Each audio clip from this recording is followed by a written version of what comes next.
السلام عليكم ورحمة الله وبركاته.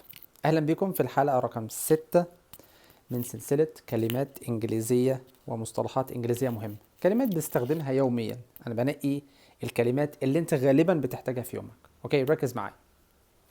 بص كده، بص وصلي على النبي عليه الصلاة والسلام. شوف الكلمة دي.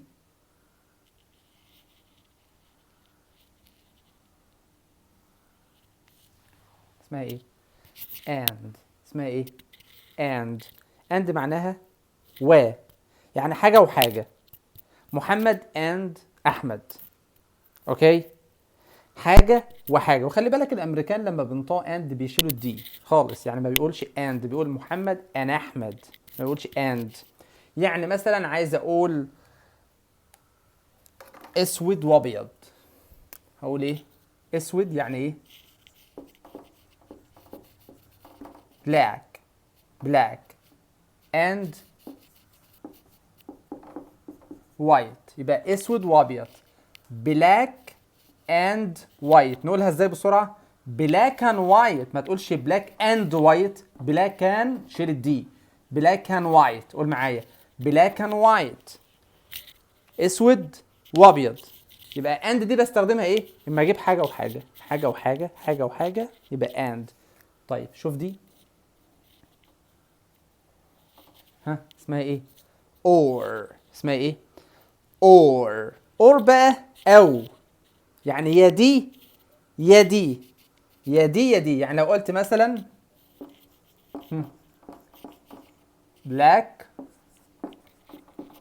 or white، كده معناها ايه؟ يا ده يا ده، يا الاسود يا الابيض. black or white، يا اسود يا ابيض. خلي بالك في فرق ما بين and و or. and الاتنين مع بعض black and white. يعني ايه؟ بقول مثلا I want black and white، انا عاوز الاسود والابيض، تمام؟ لكن ما اقول لك مثلا I want black or white، يا الاسود يا الابيض. يعني دي بخيرك ما بين الاثنين. اوكي؟ طب شوف دي بقى،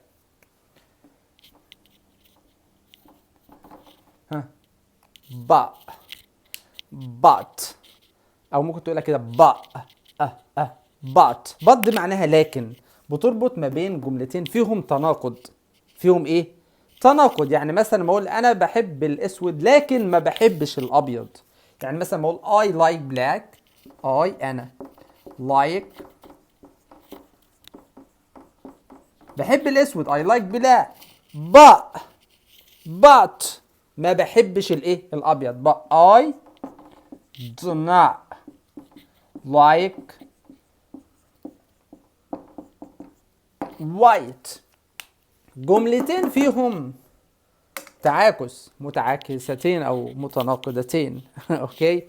ما اقول I like black، بحب البلاك، but I don't like white، بحب ده بس ما بحبش ده. يبقى الملخص بتاع حلقة اليوم بتدور حوالين 3 كلمات: and or but. again and or but and حاجة وحاجة، ايه الحاجتين مع بعض. or يا اما دي او دي. but بحب حاجة ولكن ما بحبش التانية، فيها ايه؟ تناقض. that's it. يا رب الفيديو يكون عجبكم، وما تنساش اللايك. يلا ها، اعمل لايك بسرعة، وحاول تديني مثال على اي حاجة فيهم. يعني اللي فهم الدرس يا ريت يكتب لي يا اما مثال على and، او مثال على or، او على but. اكتب لي اي مثال من عندك واديني اللايك الجميل، واشوفكم ان شاء الله في الحلقة الجاية. السلام عليكم ورحمة الله وبركاته.